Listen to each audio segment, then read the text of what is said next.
there are a lot of people who have a resistance to this kind of change. And the resistance comes from this.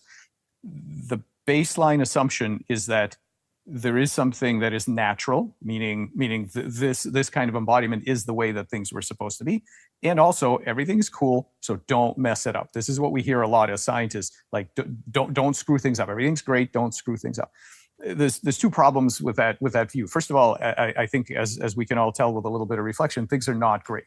So I'm not even a clinician, and I get probably 5 emails a day from people in the most unbelievable biomedical suffering, right? You can imagine, right? So my kid has a birth defect, pediatric oncology, somebody lost a limb, aging, degenerative disease. I mean, it's insane.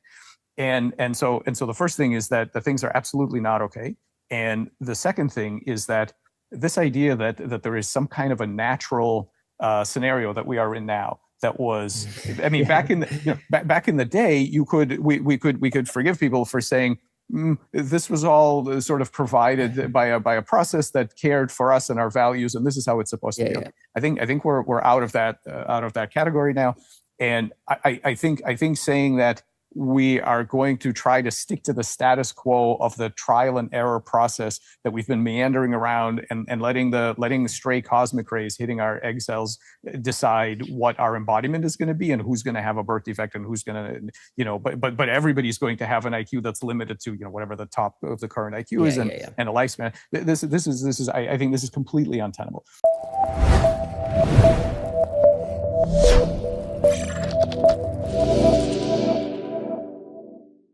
This is Daniel Fagelli. You're tuned in to The Trajectory, and we're bringing back the Worthy Successor series. Today we speak with none other than Michael Levin. Michael is a developmental biologist at Tufts University, and it is safe to say that there are very few people who've opened up my mind, anyway, to the state space of possible minds in a more concrete way than Michael Levin. In terms of what substrate intelligence sits in, does intelligence egress into the world, or is it built in some way, shape, or form? To say paradigm shifting would be maybe even an understatement in terms of Michael's body of ideas. I have tremendous respect for what he has to say. And when it comes to a worthy successor, that is to say, an intelligence that maybe should take the baton from humanity and kind of carry forth, I knew it would be important to get his perspective.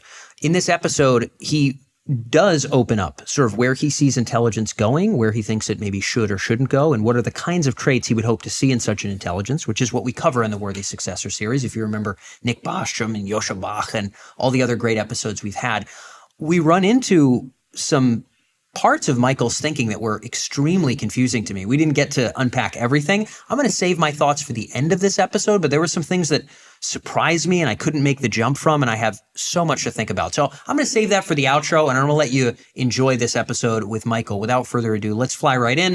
This is Michael Levin here on The Trajectory. So Michael, great to be able to connect. Yeah, thanks for having me. Great to see you. Of course. And we've got a ton to unpack here on this idea of the worthy successor. You've talked more about the state space of minds than almost anyone, but you think about minds differently. So as we get into this sort of dialogue about what are the kind of morally worthy agents, is a way that you've put it in the past, that could be conjured and could proliferate the future in kind of wonderful ways that could be potentially good. You think about sort of the thing and the process as not necessarily that different. And there's a tremendously sort of interesting body of work you've built even around the collective intelligence idea. The notion you have these thought experiments of sort of a cell waking up and thinking, oh no, I'm kind of on my own, or, it's sort of some kind of synchronicity happens. It's, maybe I'm part of a bigger system, but they can't realize the same might be the case with us. When we start talking about these morally relevant agents, but we're not talking about a thing, people tend to anthropomorphize. It's like me, it has a brain.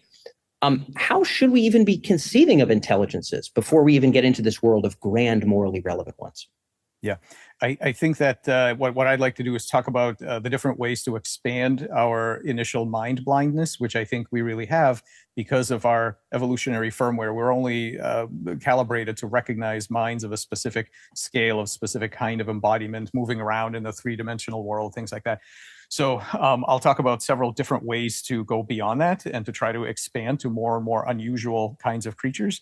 But the fundamental fact to realize is that we all started life as a single cell. both on the evolutionary scale and on a developmental scale. We were all a little blob of chemistry and physics ones. And so the fact that that can transition into whatever it is that we are, right, into beings with a complex metacognitive capacities, that tells us a lot about what matter can do and cannot do. And so that's what we need to start with.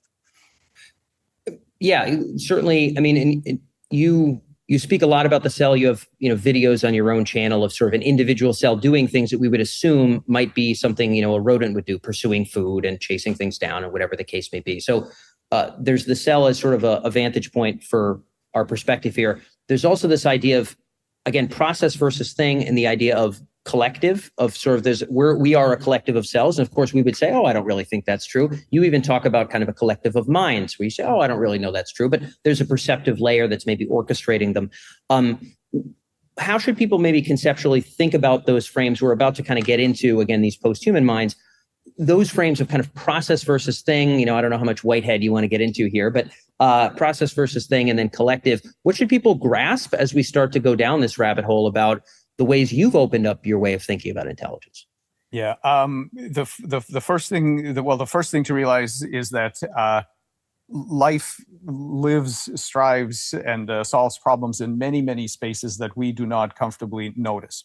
So we have evolved to notice middle kind of sized things moving at medium speeds in three-dimensional space. And that's what we think of as intelligence. But intelligence was here long, long before we had muscles, long before we had neurons, long before we had brains.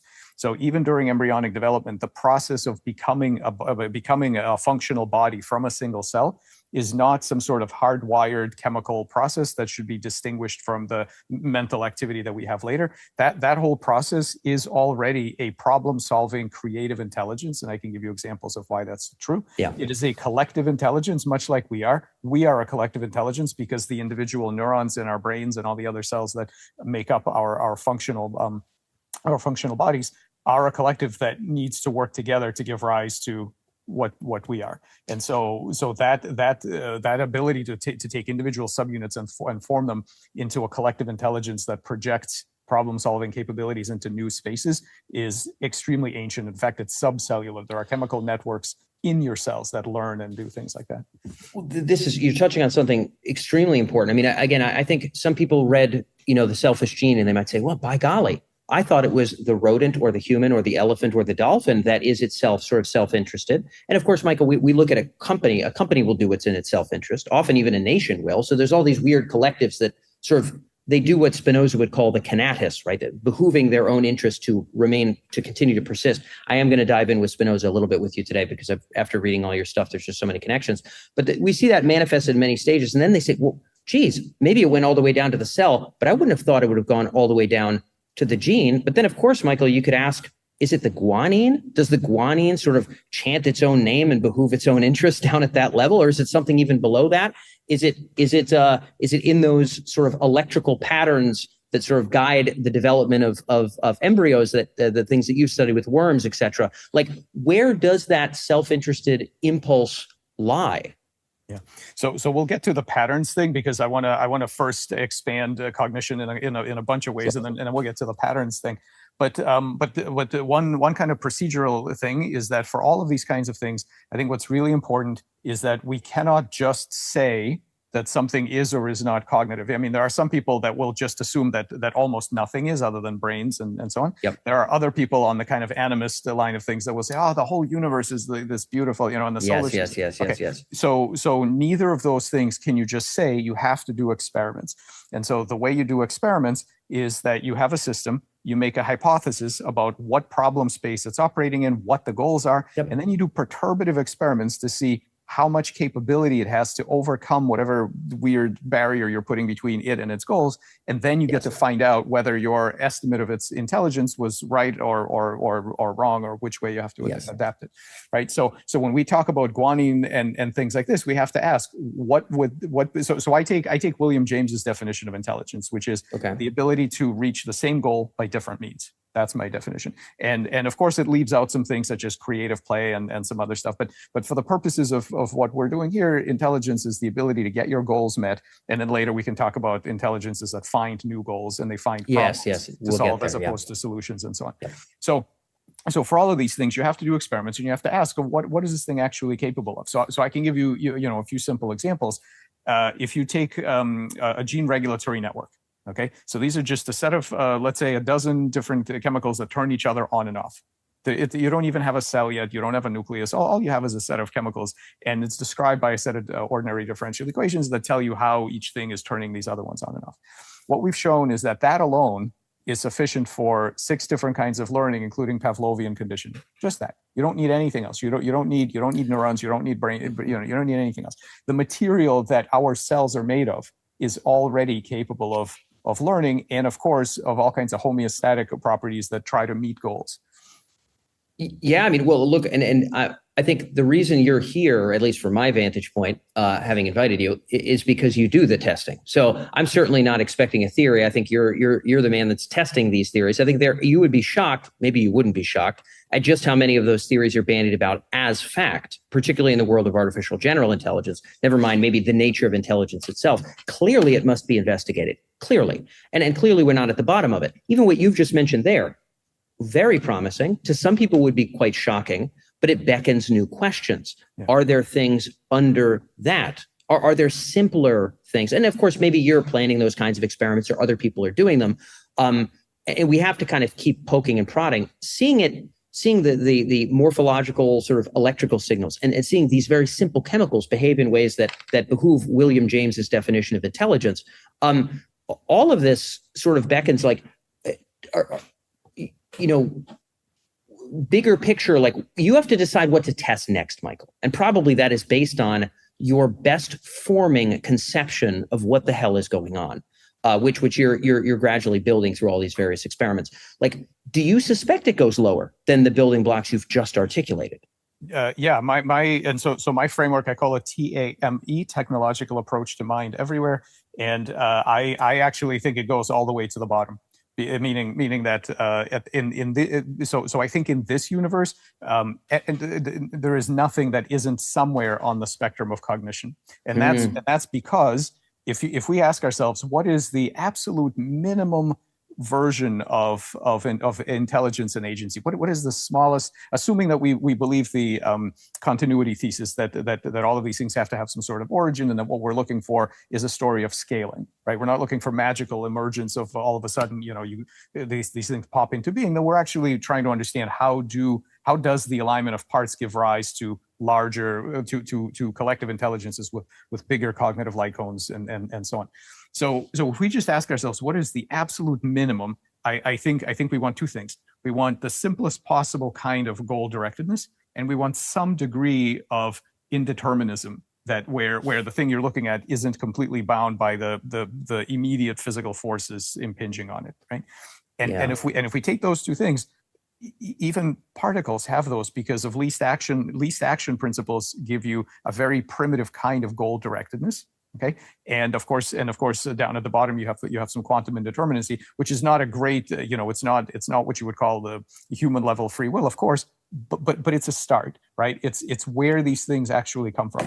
So I think we could say that it goes all the way to the bottom. But what I'm mostly and I have I have asked physicists if particles exhibit certain kinds of hysteresis and things like that, and so but this is outside my area. But once you start with molecular networks, you immediately have learning capacity, you have homeostatic capacity, and even just presaging something that we can talk about later, something very simple. We found novel problem-solving competencies and these little side quests that are outside of the algorithm itself in very minimal computer algorithms. We're talking sorting algorithms like bubble sort and things like this. So my point is, if bubble sort, which is deterministic, it is completely transparent, it is a small algorithm, you can see all the steps. If bubble sort is doing things you didn't know about after decades of every computer science student studying these things, and we thought we knew, right? Everybody thinks they know what these things do. What these things do is not encompassed by the steps of the algorithm any more than our capabilities are encompassed by the laws of biochemistry. And so at the very bottom, you already have emergence, not just of complexity, not just of unpredictability, but actually of emergent cognition. And that starts very low. I want to just dig into definitions, and we'll talk a pinch about kind of the AGI transition, move right into the successor idea. But people are really, I think, now hopefully getting a grounding of where you're coming from here. It sounds like, and we're using cognition a lot. You talk about cognitive light cone and things along those lines.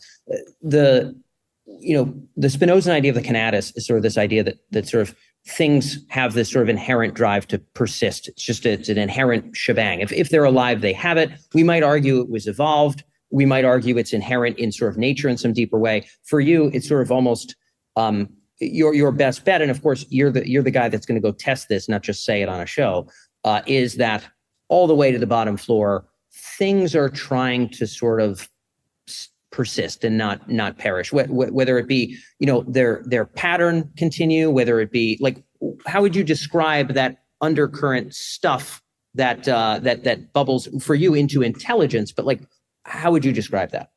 Yeah, so I'm not sure that I think persist. The word persist hides something very interesting, which is the paradox of change. So let's just look at it at the level of a species, and then we can talk about the cognitive patterns and embryos and so on. If you're a species and you fail to change, meaning you literally stay exactly the same, chances are you're going to die out. 100%. If you do change and adapt to circumstances, you're also kind of gone, right? It's something else now, right? I'm with you. So I'm not sure that the underlying impetus for all of these things is to stay the same. I think it's something more interesting than that we still, I'm not sure we have, maybe Whitehead or somebody had the right terminology for this.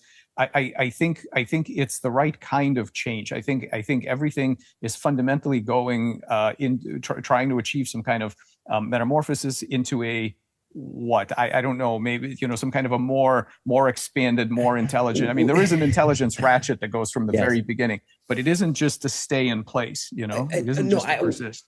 I'm with you there. 1,000% I'm with you there. One might argue that if they were to level up with a bunch of cyborg parts, so long as their individual instantiation of consciousness had some semblance of what it was before, they might, some people would say, no, that's not me, and that's bad and horrible. Others would say, no, that's me persisting. I need to change to persist, actually. We have companies like Nintendo that started making playing cards, and a couple hundred years later, they're making video games. And, we might say it's not even Nintendo anymore. But I think, again, where the thing and the process intervene, I think is there's some semantic stuff there. But to your point, persistence doesn't just involve staying the same. In Spinozan terms, it's this idea of potentia. So potentia being the entire state space of powers that would behoove something to persist. And so sometimes that means growing a hard shell, Michael. Sometimes it means talking like me and you were doing. Most potentia, potentia in general, at least as we know it on Earth, presumably bubbled up from almost nothing, those little chemical wiggles you were just talking about. And most potentia, I might argue, Michael, has not been bubbled into. There are things beyond consciousness. There are things beyond all the senses we can conceive of. And I would argue the vast majority of possible bubbleable into potentia, we don't even have sort of the hardware and software to have a conversation about it, to imagine it, even on the wildest drugs we could take. Most of it is beyond our pale, would be my firm supposition. From reading your work, it strikes me you would agree. So Spinoza has this notion that stuff isn't just locking in place and growing a shell. It is garnering the powers to ensure that it doesn't perish. And that does mean change. It means expanding its potentia. Species growing would be like some species of bird now that look very different millions of years ago. That is its way of persisting. It grew a longer beak. It had different kinds of claws, whatever the case may be. This expansion of potential, does this click with what you're discussing and sort of how you see this undercurrent impetus? Yeah, I think that's very reasonable. I'll give you another example, and this kind of goes into this flip that we're going to talk about between agents and patterns or machines and data and so on. Imagine the butterfly to caterpillar transition. Okay, so the caterpillar is the soft-bodied creature, right? Eats leaves, crawls around. Butterfly, completely different, three-dimensional kind of thing. In order to become a butterfly, the caterpillar basically completely refactors its brain. So most of the cells are killed off, the connections are broken, makes a new brain. Turns out that if you train the caterpillar, the butterfly remembers the original information. But here's the interesting thing. So you might say, well, the interesting question is, how do you hold on to memories when your memory medium is being completely taken apart? Like, that's interesting, of course. Yes. But I think the more interesting thing is that the actual memories of the butterfly, of the caterpillar, are completely useless to the butterfly, because if you train the caterpillar to crawl in a certain way to get leaves, the butterfly doesn't crawl and it doesn't like leaves. It wants nectar. And so that memory pattern is not going to persist if you try to leave it in place.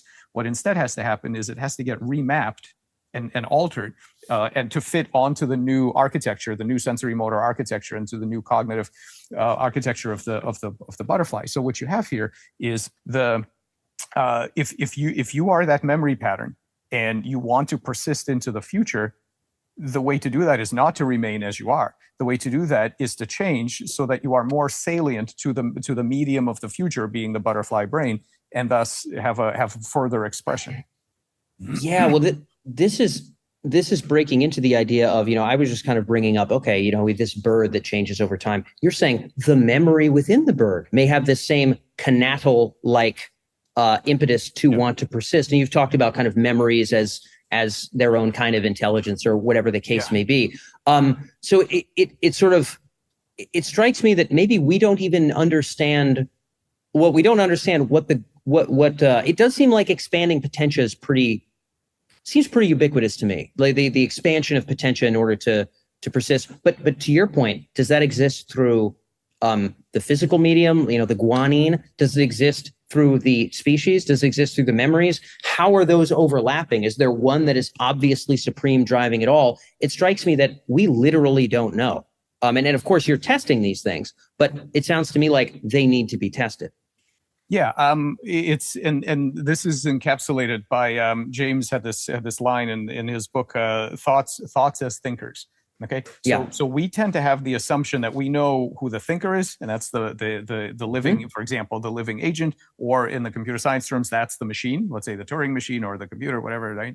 We know who the agent is, and then we know what the thoughts are. The thoughts are the patterns, the immaterial patterns of energy and information that are processed by the machine. So it's the information on the Turing tape. It's the physiological patterns that are going through a brain when the agent is thinking, right? So the standard view is that the data are passive, that the agent does all the work, and that the thinker is the real agent, and then there are thoughts that So I want to break that in two ways, and if we break it, then we can see kind of a radical expansion of the sea of possible minds around us. And we've already, just to start up, we've already broken it. So initially people think brains. So I say, no, actually all cells in the body, all the tissues are actually doing some of this kind of thing.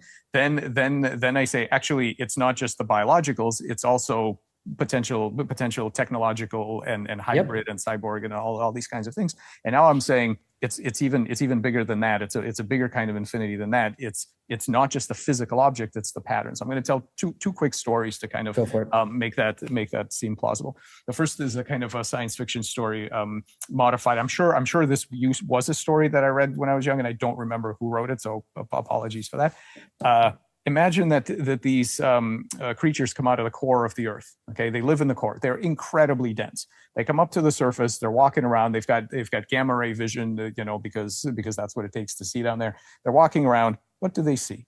Well, as far as they're concerned, the surface of the Earth is covered in a very thin gas. It's almost a plasma. The stuff that we have that looks solid to us, this is not even, it's barely registered. They're walking through it. They're disturbing all of our stuff the way that when we walk through a garden, there are patterns of scent and things that we just walk through them, swirl. I mean, they're just walking through it.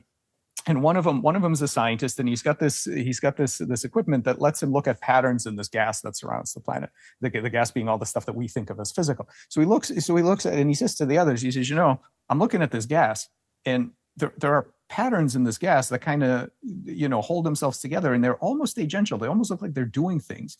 And the others say to him, well, that's crazy. We're real physical objects. Patterns in a gas can't be agents. And right, the gas is a medium of, okay, you've noticed some patterns, but they're not things. We're things. We're thinkers. This is and then he said, well, how long do these patterns last? Well, about 100 years. Well, that's nothing interesting can happen in 100 years. So that reminds us that the degree of who is a pattern and who is an object is very much in the eye of the beholder. We are temporary metabolic patterns, right? Yep. I mean, we are like hurricanes and solitons and all these other, temporary self-persistent objects. We are just patterns in this media. So the logic is very simple. If we are patterns, metabolic and energetic patterns in an excitable medium, and we are agents, one immediately starts to wonder what other patterns in what other media are also potential minds, right? And the last piece of this is let's just think about this. So now this is going from the thinker part and widening that. Let's go from the thought part. Here's a spectrum. You have your fleeting thoughts. These are patterns that come and go and then they're gone. Okay, these fleeting, very temporary kind of thoughts.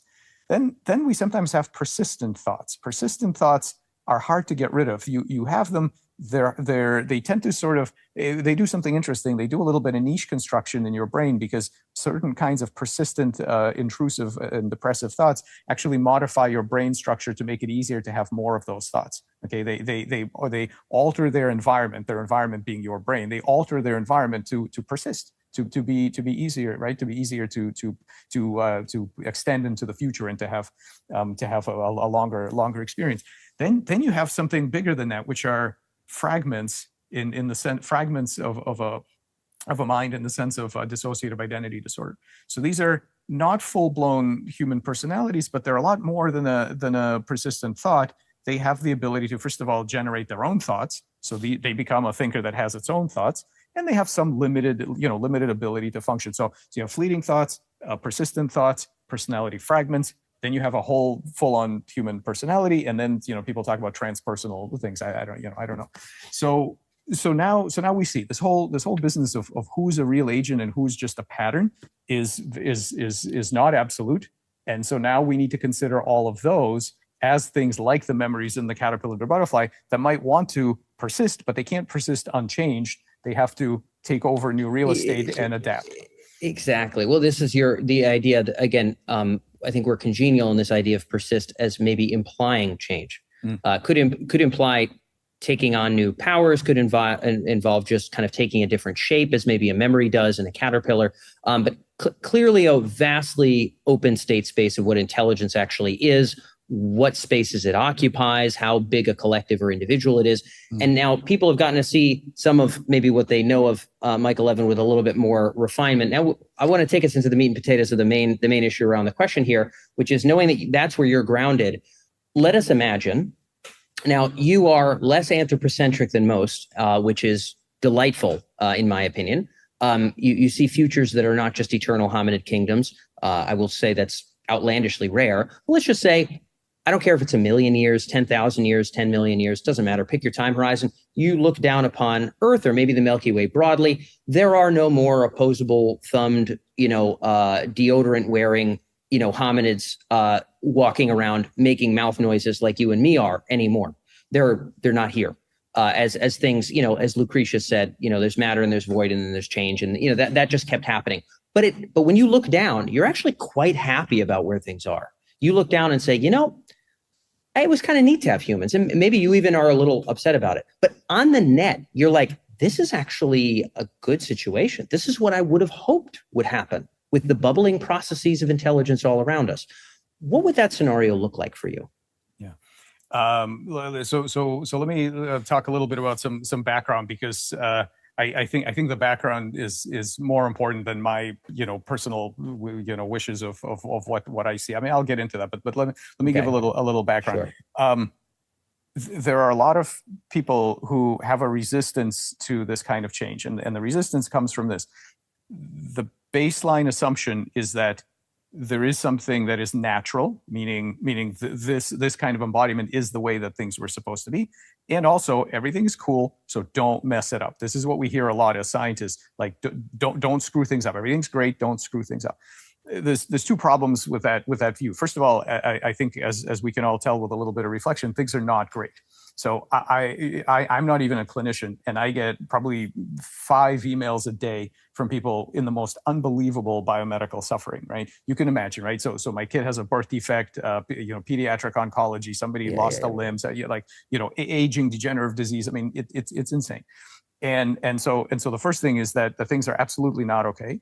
And the second thing is that this idea that there is some kind of a natural scenario that we are in now that was, I mean, back in the day, we could forgive people for saying this was all sort of provided by a process that cared for us and our values, and this is how it's supposed to be. Yeah. I think we're out of that category now, and I think saying that we are going to try to stick to the status quo of the trial and error process that we've been meandering around and letting the stray cosmic rays hitting our egg cells decide what our embodiment is going to be and who's going to have a birth defect and who's going to, but everybody's going to have an IQ that's limited to, whatever the top of the current IQ is and a lifespan. This is I think this is completely untenable. So I think if we give up the idea that where we are now is some sort of an optimum, right? And to me, looking forward, I mean, here's what I see when I look into the future. I see. You know how when you do history with your kids, at some point, everybody figures out that, oh my God, it's like you could step on a sharp stick and then you would just die. You would just die, right? Just die. Die. And if you had a tooth infection or a bad vision, just gone, right? So what I see in the future is people studying how we lived and just not even able to comprehend. I mean, you're telling me that people were born in an embodiment that was just randomly sort of picked by accident and cosmic rays and whatever, and you just had to live your whole life in that one embodiment and you couldn't change? Like, how is that even possible? And your hopes and dreams and your full potential was limited because no one knew how to get to a higher IQ and people had to kill other living things just to survive. I mean, this is just craziness, right? You had to eat, never mind if it's plants or animals, whatever. Like, everybody had to consume life in order to keep going. I think a mature life form is going to look back on all this and be horrified the way we are when we think about our primitive origins. Well, and we're going to go significantly more into that. The whole, definitely preaching to the choir about change here, Michael. The entire premise of the show is that there is a grand sort of trajectory, maybe not already preset. It might be, but it might not be. And if it ain't, we should talk about it and find the panoplies of positive futures to pursue. And they certainly involve eventually no more deodorant and opposable thumbs. And I think buckling up for that is sort of like what you would do if you were honest. And that's the purpose of the show. So with that said, you've talked about moral agents, and you brought up kind of anecdotally in a previous interview, like first person experience and, that they can solve problems, but conceive of new problems, which is kind of expanding potentia, right? Would imply you can do that. And then also maybe maintain some degree of autonomy in being in charge. They wouldn't want to be a puppet or whatever the case may be. That was by no means a complete list. It was a smattering of a couple of your interviews.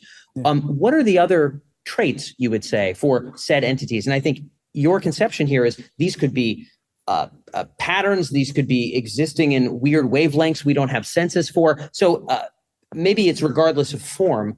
The traits, what would those be for you? If you look down and said, that is a worthy successor, what the heck are its traits? Yeah, I can think of a few things. I want to focus on. I'll talk about this one first, which is what you might call the cognitive light cone with respect to compassion.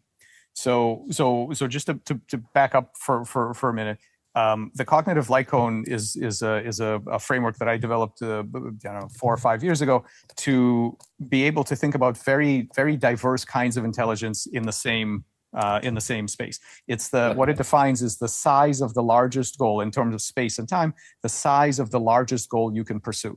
It's not your sphere of reach. It's not your sphere of sensing. The James Webb Telescope has this incredible range of sensing. I'm not talking about that. I'm talking about the size of the biggest goal you can pursue. So if all you care about is the local sugar concentration in a 20 micron little piece of space-time, you're probably a bacterium. If what you can manage is a concern over a few hundred yards and a few days back, maybe in a couple of days forward, you might be a dog. Okay, you're never going to care about what happens 3 months from now in the town over. It's just not possible.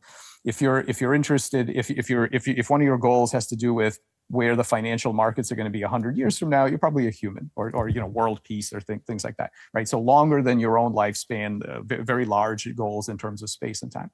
So what I'm really interested in is the ability to have compassion for other beings, because if we think about what's going on with humans, we have, to my understanding, we have the ability to care, literally care about some number of humans in the linear range. That number is not large. So if somebody says to you, there's 1,000 people suffering, and then they say, oh, no, actually it's 10,000. You're not 10 times more disturbed by this, right? It's kind of we like peter out pretty quick, for most of us.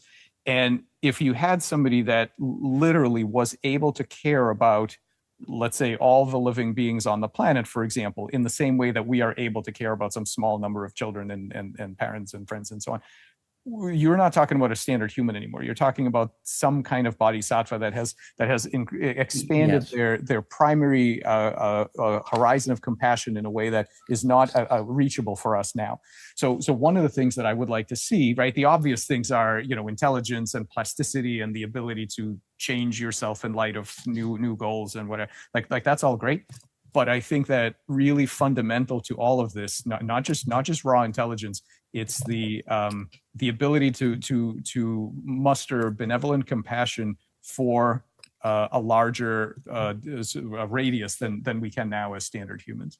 Yeah, I want to really poke into this one here, because I've heard you bring this up.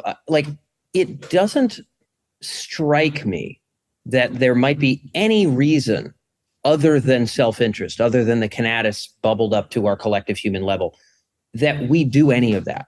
It doesn't strike me, Michael, that we're necessarily that close to the angels. If you could go back to 800 BC, right? People say oh, I hope AI, looks to humans and see how we pay for how we treat our cats. It's how much factory farming goes into the bowl of kibbles you're giving that thing? Get the hell out of here. You know how many things you killed when you just paved your driveway, brother? Yeah. I'm not going to talk about anything else. Just paved your driveway.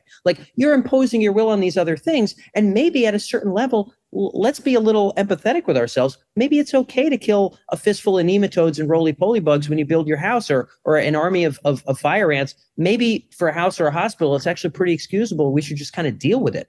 It doesn't strike me that we're going to come to some singularity of everyone respects everyone. The Westphalian idea that emerged at that time will permeate through all of the weird strata you brought up. The gases and the mist and these patterns, they're all going to be you know what? That hominid value, right? We look through monkey glasses, Michael. Everything love, caring, right, shoots out of a monkey skull, because if we didn't have love and caring, we'd die. So you talked about medium size, medium movement, probably also relationships and love. We do a little bit of an over tilt on, right? Should we expect that kind of crescendo of kindness and respect to come from intelligence? Yeah. I definitely don't think you can sit back and expect it. I don't think it's guaranteed by any means.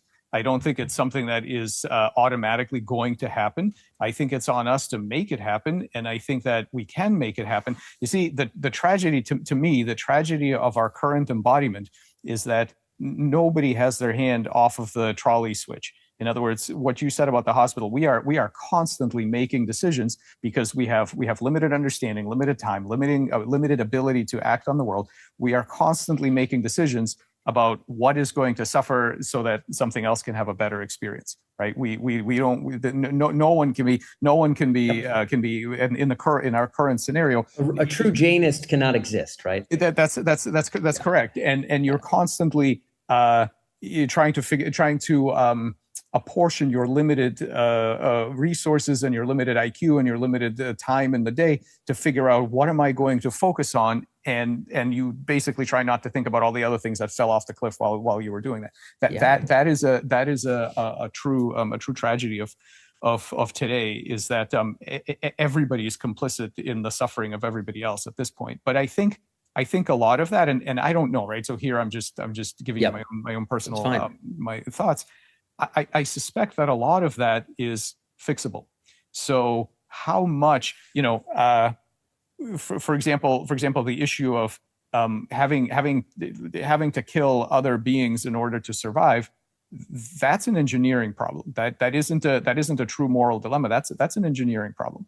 And in the long term, I think it's absolutely possible that, I don't think it's guaranteed by any means. I think this is something we should shoot for and work really hard towards. But I think a mature species is one that has graduated out of this terrible scenario where you are constantly failing certain moral things in order to achieve other things. I think by and large, there may still be problems left over that are just, unsolvable, but most of the places where we generate suffering today should be solvable.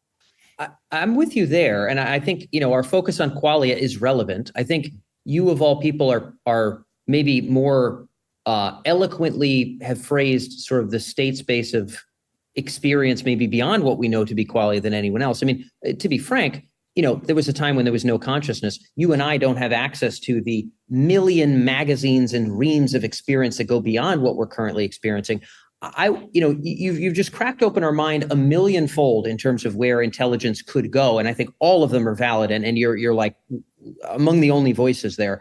There's so much like philosophy that your stuff ties into and like kind of breaks down.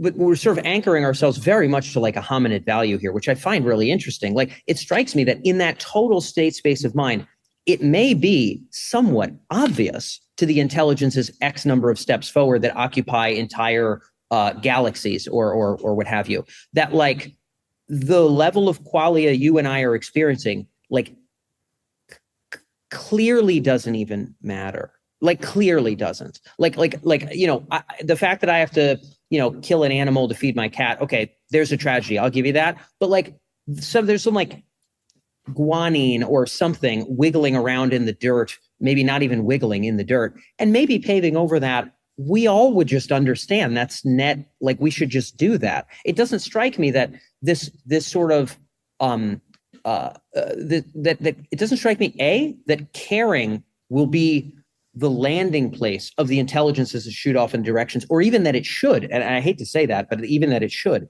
Like, by golly, it'd be horrible if we didn't change. And I imagine values will change. And also, it doesn't strike me that caring comes from any other place other than self-interest. One could make a strong argument, and in fact, the psychological egoists do, that like the way that we do caring and the things we care about are the things that historically behooved our self-interest.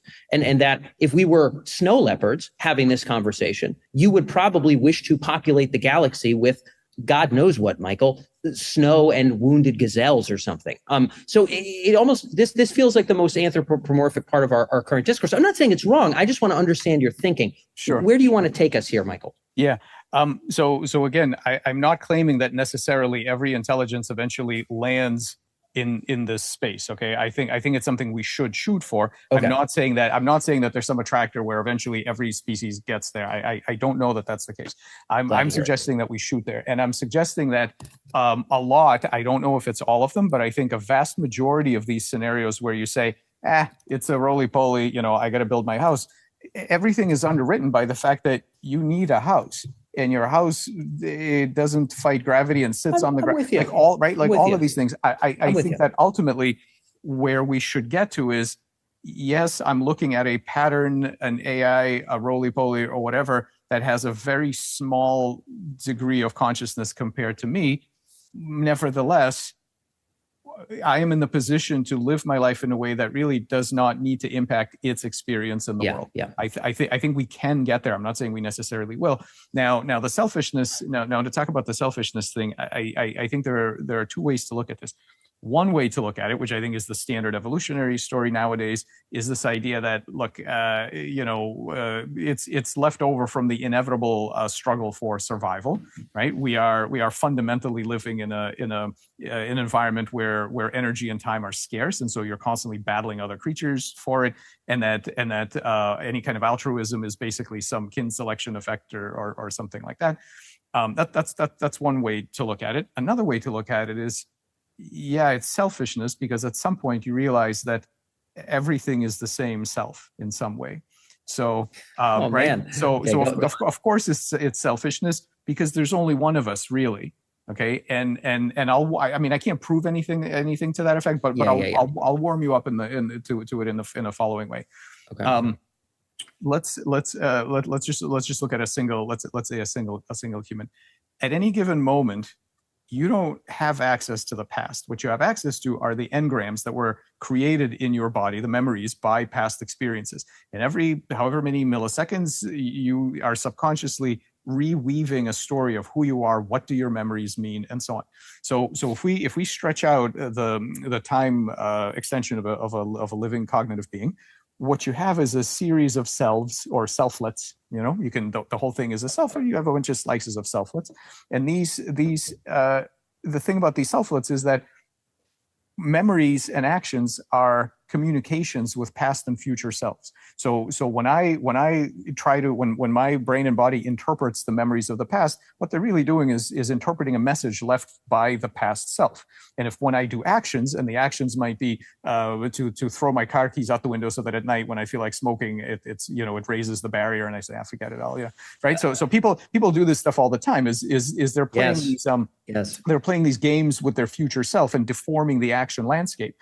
I don't buy junk food in the house, even though every night I'm like, I wish I had some chips, right? Because well, who prevented you from having chips? Well, you did, your past self. Yeah. So now, okay, so now if we can understand that your future self is another, in an important sense, another being that has the same relationship that you have with beings laterally. That is, you're sending them messages, you're constraining their action space. You're undertaking long courses of study or meditation or anger management, whatever you're going to do to improve the possibility space for your future self, right? Then now you have to ask yourself, but what is actually the difference between my future selflets and somebody else's future selflets? In neither case are they current me, right? In neither case are they now me. And it starts to degrade a little bit that distinction that we all have between each other. Because and it really, once you start, I mean, we're not used to thinking about this way, because our normal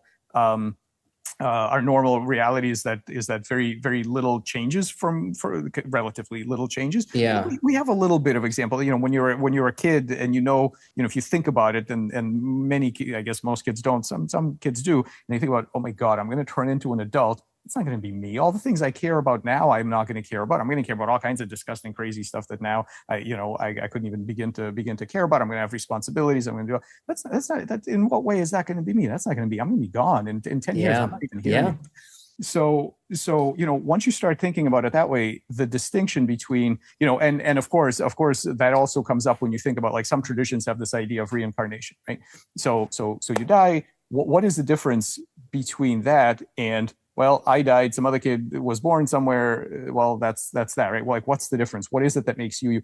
So this whole issue of continuity and what it is that, what are you trying to do? Well, I'm working now. I'm working really hard. I'm grinding. I'm going to the store to get groceries so that tomorrow me and future me could have a better life. If you're willing to do that for future you, what is the major difference between that and future others, right? I'm totally with you here. I mean, I will expect you will treat your children different than other people's. I will expect, even with this sort of hypothesis, which could very well be right. I mean, again, all this sort of, there might just be some, the Emersonian idea. I don't know how much Emerson you read. You reference James all the time, but I always think about Emerson. Holes punctured in the canvas of the sky. We're just a different light beam shooting through from behind the holes punctured in the canvas of the sky. These things all might be true. When I look out into the world, at a nation, an organization, or an individual, I essentially, the best algorithm for what are they going to do next is what behooves their own interest. It sounds like maybe you're saying, hey, this realization of us all being one may be something that certain levels of intelligence actually arrive at, and it might manifest in their behavior. I guess one thing I'll put on the table here is I could imagine a world. Now, most possible goals of the grand minds you and I are talking about that will exist beyond us, cross your fingers. I don't know if they're guaranteed to exist, but if we play our cards right and achieve a worthy successor, most of the things that we'll think of, I obviously don't have words for. I think it'd be absolutely ridiculous for me to suspect what they would care about. But I can imagine a world where at a certain threshold of intelligence, they look at the heat death of the universe. By the way, I think their biggest risks are not things we've thought of. I think the heat death of the universe is going to be mostly laughable, and they'll have other shit they care about. But like, let's just pretend it's the heat death of the universe, and like we get some credit for predicting that. Like, I don't think it's true, but let's just say that's true. There's that, and/or they can see other grand swelling potentia blobs in the universe. And if they were to micron by micron construct the world so that every roly-poly bug isn't disturbed by the grasshopper, isn't disturbed by the rabbit, isn't disturbed by the whatever, or even rebuild all the atoms into entities that all kind of play together and everybody's nice and whatever, that actually that degree of babysitting and gardening and focusing on like nurturing would be not right if the goal was to keep the torch burning. That is to say, to keep this life thing that it's doing to not effing die. And that actually they could look at that and say like, that's not where we pay attention. Like the world is actually still hard and we need to actually expand potential and not die. If the flame persists, our number one goal is its aggregate persistence, and that this kind of like playing tiddlywinks with all the roly-polies might not be what they do. Do you consider this possible? I'm not saying I like it, Michael, but I am saying I'm about the flame, and I think you are too. And I'd like your take on that. Yeah, I get it. I think it's possible. I think it's absolutely possible. But what seems more likely to me is that after you've solved all of the physical challenges, you no longer have any chance of dying from some stupid disease. You no longer have a dearth of energy. You live as long as you want to live. There's no obvious limit to your IQ. After you've solved all of those things, it seems to me that the welfare and the evolution of again, not persistence, right? No, but the experiential evolution of intelligence into other spaces becomes maybe the most again, I like you, I'm not going to try to guess what these beings are going to care about, but to me it seems like once you've gotten rid of all the mundane crap and you don't have you don't have work and the planet's distance from the sun and all this dumb stuff, after you've taken care of all of that, the thing that's left is participating in the rising of all the other intelligences. And I just want to say one thing about the please. You said something interesting about the kids. You said you care about your kids more than other kids. And right? I'm not blaming you. Well, so here's the thing. I mean, of course we do, but here's the thing. There's a photograph. I don't know who took it. I saw it recently. It's extremely powerful and heartbreaking. And it's this. It's taken somewhere, I don't know where. There's an adult walking with a little carriage, and there's a kid sitting in that carriage, and it's obviously a very well cared for kid, with the dress nice, got all this stuff. 3 feet away in the gutter is another kid exactly the same age. That kid is having an extremely different experience, and the two kids are looking at each other, right? And the only thing you can imagine, both of them are asking the same question. Like what is the actual difference here, right? And I can imagine, and so relevant to the conversation that we're having here. Imagine showing that picture to to our future selves, right? And they will say, "Oh my God! So what actually accounts for this disparity?"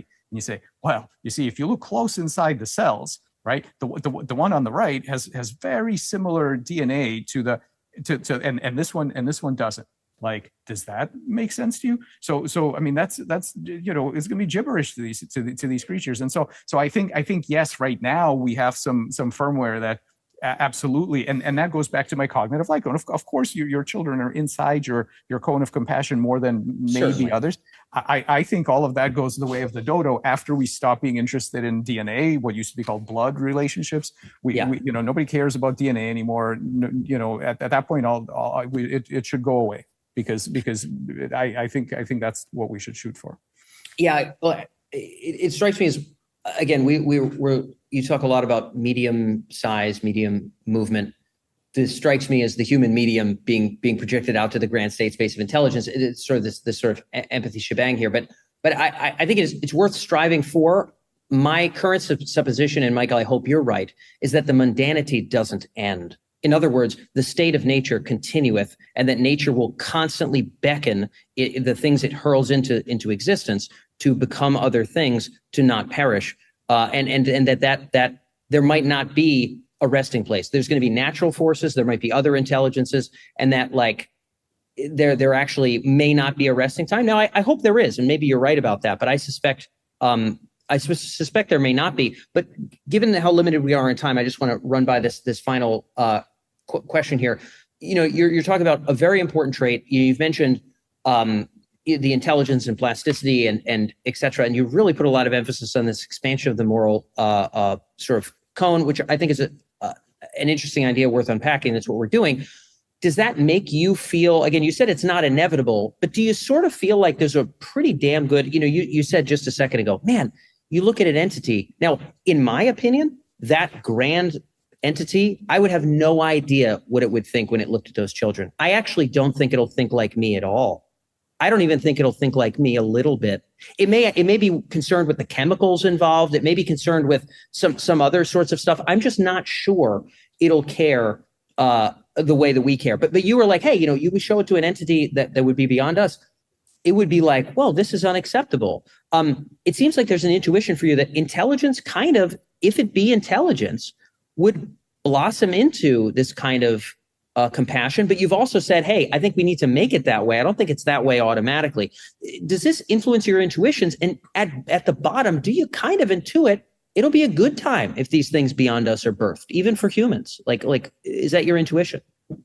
Yeah, well, I agree with you that I don't think it's guaranteed. I also think that it's extremely foolish and dangerous to think that we can have any idea of what these things are going to care about. But that's our game here today, right? You and I are going to use existing brains. We're trying. We're going to use our existing brains to try and make some sense of it, knowing full well that we're not going to be able to do it correctly. Yeah. So within those parameters, I think that what continued develop if we play our cards right and we don't kill ourselves off, and there's a million different ways we could do that, if we actually put effort into it, what the future development is going to do two things. It's going to take care of all the mundane crap. In other words, all of the things that we care about now, all the risks to our existence. We're going to go from the scarcity mindset of what do I do to stay alive to guaranteed I'm alive for the next billions of years. The more interesting question is, what should I do with it,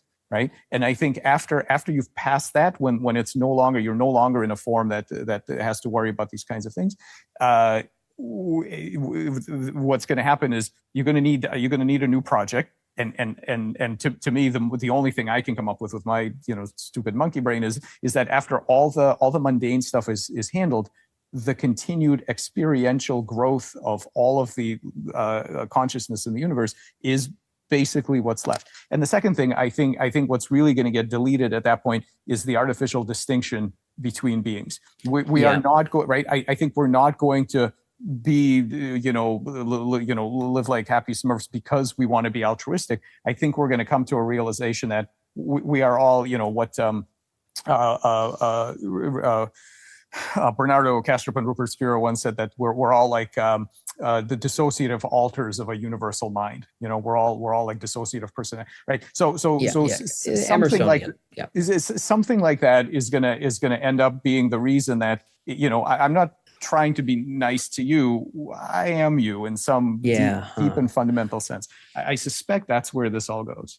Man, just a few things to unpack there. I mean, I wonder, you've mentioned in other sort of contexts, the idea that like, if it really be general intelligence, whatever it is, some combination of bio or computer or whatever, we inherently won't be able to know what it'll do. It'll have its own goals, and it should, right?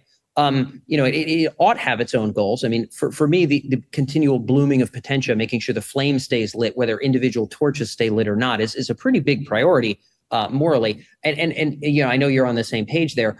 It strikes me that, like, again, the intuition expressed here was, hey, when it comes about, we'll move beyond mundanity.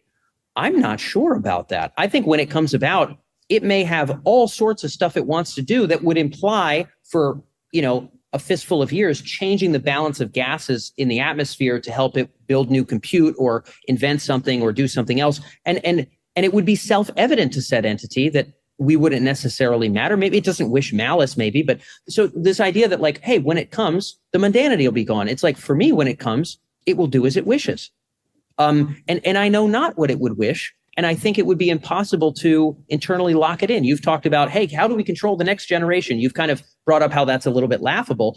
Obviously, vastly more laughable for these entities. But again, this intuition around kindness emerging and around mundanity going away strikes me as like, maybe, I'm not saying, oh, AI wants to kill us all. I'm not saying that. I'm just saying I don't care about nematodes and I would kind of expect the same treatment. You seem very much to not have that same expectation. There is this deeper sense of like that oneness is going to shine through maybe, man. And like the mundanity would go away, man. Yeah.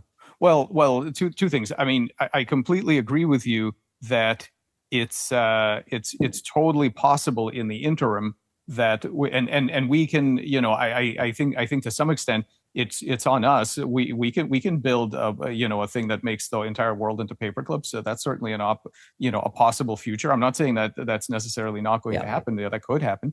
I think the premise of your original question, if I got it right, is what happens in the scenario where something is around in the very long term. It isn't going to be us, yes, right? And I think to some extent that's fine. You can spend a lot of time being upset that the child that you were is no longer here. Yeah. Maybe that's problematic. In some ways it is. In some ways it's not, right? So if humanity as such goes away by itself, I don't think that's a real problem. But I agree with you that it could end. The ends are not determined and they're not all rosy by any means, right? I completely agree with that.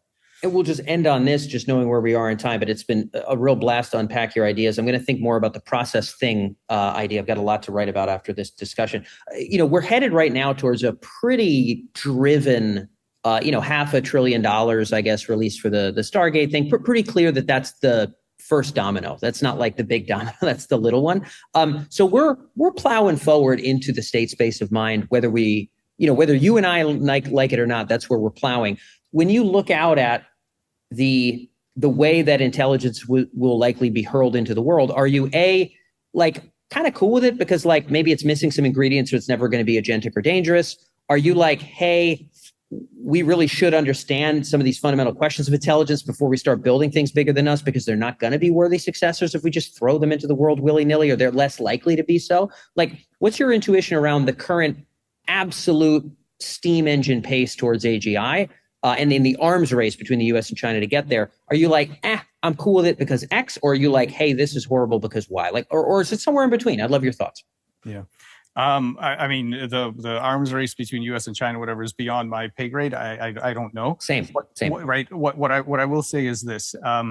I'm optimistic because I can see a path towards a much better future, both on the AI side, the biomedical side, whatever. I can see that it's possible.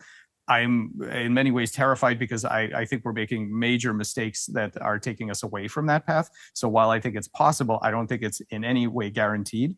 I think we have some fundamentally mistaken assumptions that are guiding all this, where people think they create intelligence. I mean, this is a big thing to say at the very end with 3 minutes left. But yeah, exactly. I don't believe we make intelligence. I don't believe we make it technologically. I don't think we make it biologically. I think we facilitate the ingression of intelligence when we make embodiments like embryos and some kinds of AIs, right?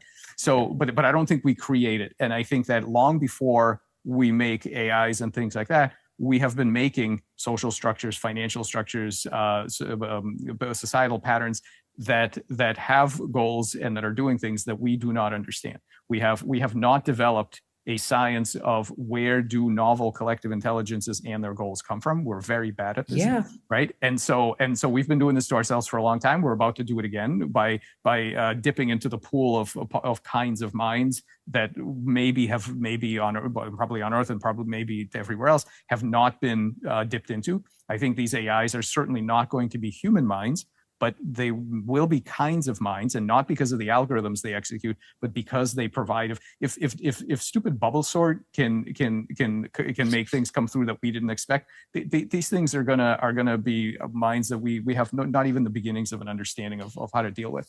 So that part, the fact that we did not develop a a mature science of diverse intelligence before doing all this is a real problem. And what I'm doing is putting all my efforts into developing that science as fast as we can.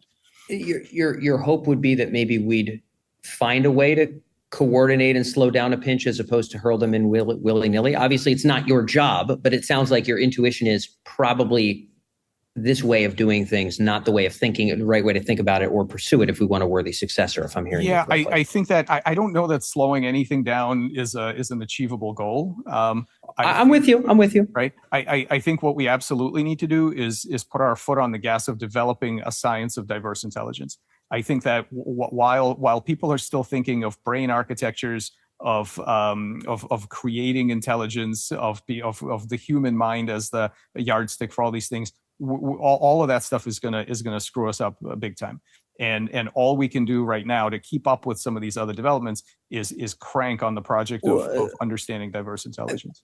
My hope, Michael, is that it's possible to crank on some degree of what are the preferable or non-preferable futures and things maybe we don't want to do now between the US and China. I think slowing down may be less possible, but I don't know if you would agree that maybe some coordination around let's steer clear of these tar pits for the time being collectively, even though we're kind of enemies in other contexts. I'm still hoping that's possible.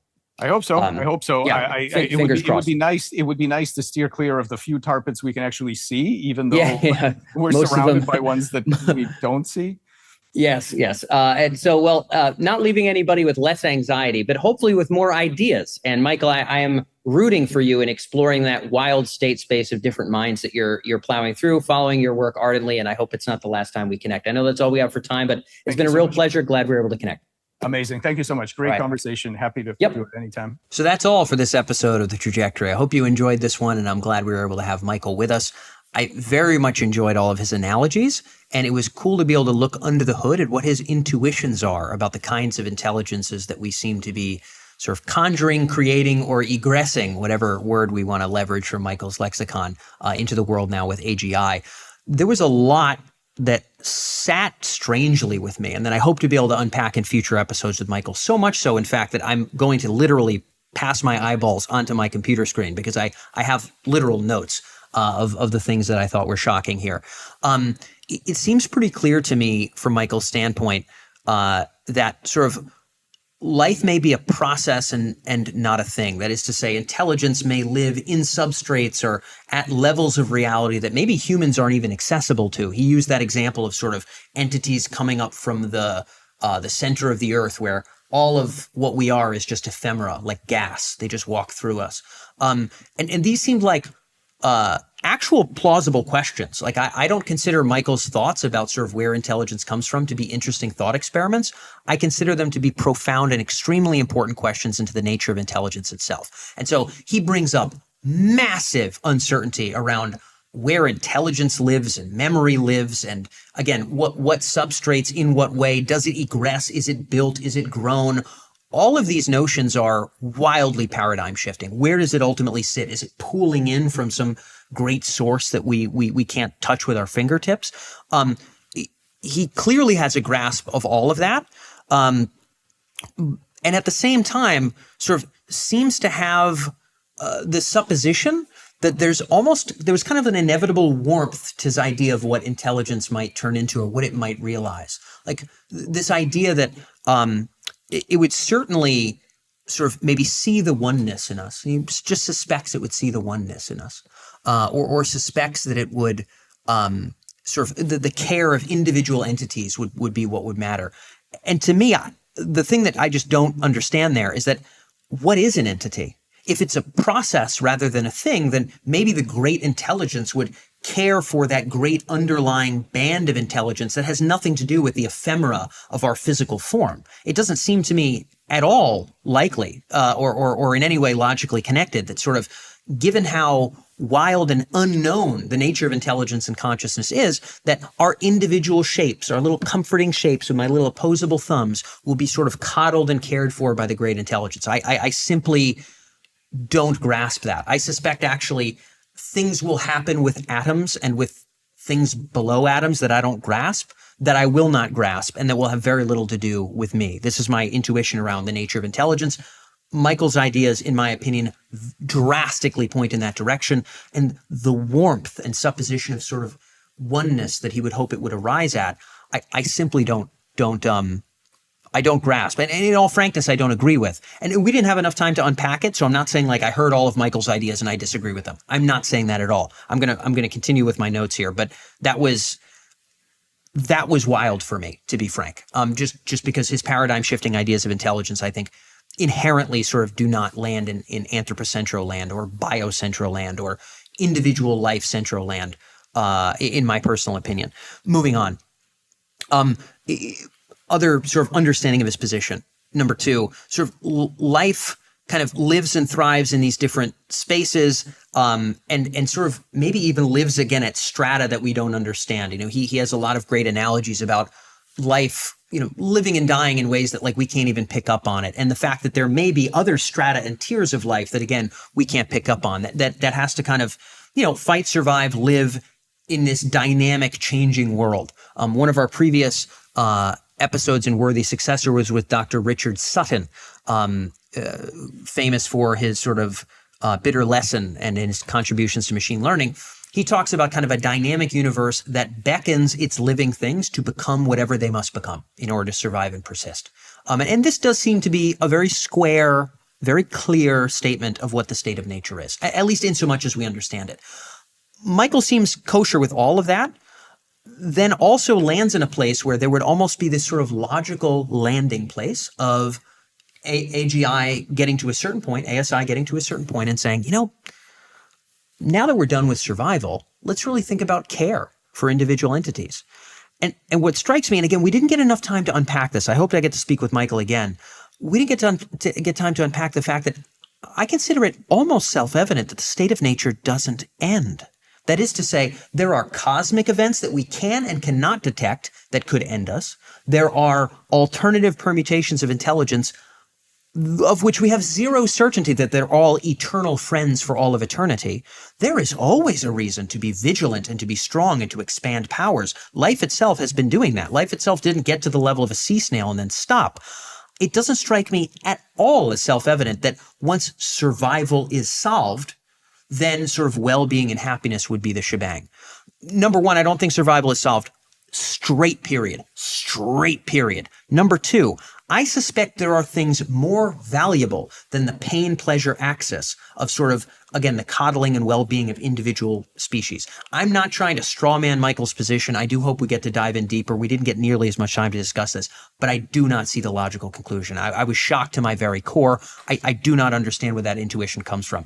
To Michael's great credit, and I really appreciate this about him, he is always saying, you have ideas about consciousness, you have to test them. You have ideas about consciousness, you have to test them.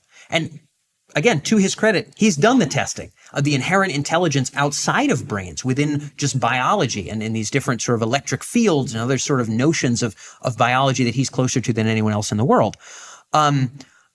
So he's all about that kind of testing, but there's these warm intuitions of sort of like, but individual forms will be treated well and it will sort of solve those things, or like it'll see that we're all one. To me, Michael opens the great gate of we know almost nothing.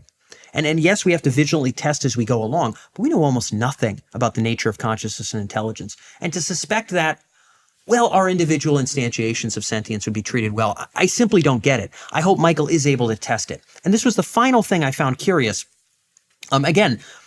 There's some things I will say from what I understand of Michael's ideas, I seem to be disagreeing with some of these takes, but I realize for the most part, I simply probably haven't unpacked the totality of his ideas. I saw an episode recently, right after we recorded this, where he was expressing some concern of what kind of intelligences were piling into the world through this current arms race of artificial general intelligence. His take sort of towards the end of this episode was something akin to, it doesn't seem like a good thing to kind of birth, intelligences or egress intelligences, whatever Michael word we want to use. I'll trust his words more than mine. Conjure, doesn't matter. AGI seems pretty clearly that this stuff is sort of, dangerous, tough, wild, not a pathway to a worthy successor by his definition of what a worthy successor would do. But at the same time, he was like, there's nothing we can do about the arms race. I think we should do more funding to the kind of research I'm doing, which makes sense. I mean, he's doing that kind of research. Of course, he would want more money for it. But to his credit, I also think there's a lot more to be unpacked about intelligence outside of neural networks and deep learning that should be done. I lend tremendous credence to his avenues of research, and I certainly hope more and more of that is done. But it almost seemed like, again, I'm not expecting him to become an AI international governance advocate. That is not his job. He's a scientist. But it seemed almost like, it seems like we're really close to, conjuring really dangerous, gigantic intelligence. It definitely wouldn't be a worthy successor if it was birthed that way. But what are you going to do? I think we should mess around more over here. And to my vantage point, the flatworms with two heads,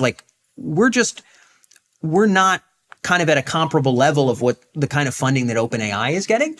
And so it seems to me like if I was in Michael's driving position in his cockpit, I would say, by golly, we're real darn close to conjuring something wholly unworthy. And this is a problem. But it seemed more like, it could just be because he wasn't in a mood to think about it. It's obviously not his thing. Again, I'm not saying he should be an AGI governance person, but it almost seems like there should be a little bit more heart palpitations. Like, if you believed that and you saw the pace of change, wouldn't you be like, hey, this isn't good? Because in my opinion, I think we are astronomically conjuring something that we don't understand and cannot ensure to be a worthy successor right now, because the arms race dynamics bar us from building towards anything other than rapid advantage. I don't think it's easy to solve, but I think it's an issue that needs to be addressed. And I just didn't see that much urgency around that with Michael in this particular regard, which I found to be curious. But regardless, we just simply didn't get into all the nooks and crannies and details. I found those juxtapositions to be jarring and very challenging to understand. But at the same time, I found the whole conversation to be exciting. And I hope, frankly, as we get closer and closer to some grand posthuman intelligence, that I feel the kind of optimism that Michael seems to feel. But again, he is the man that talks about testing your ideas more so than feeling. So hard to say. Lots of, mixed feelings, more things to unpack.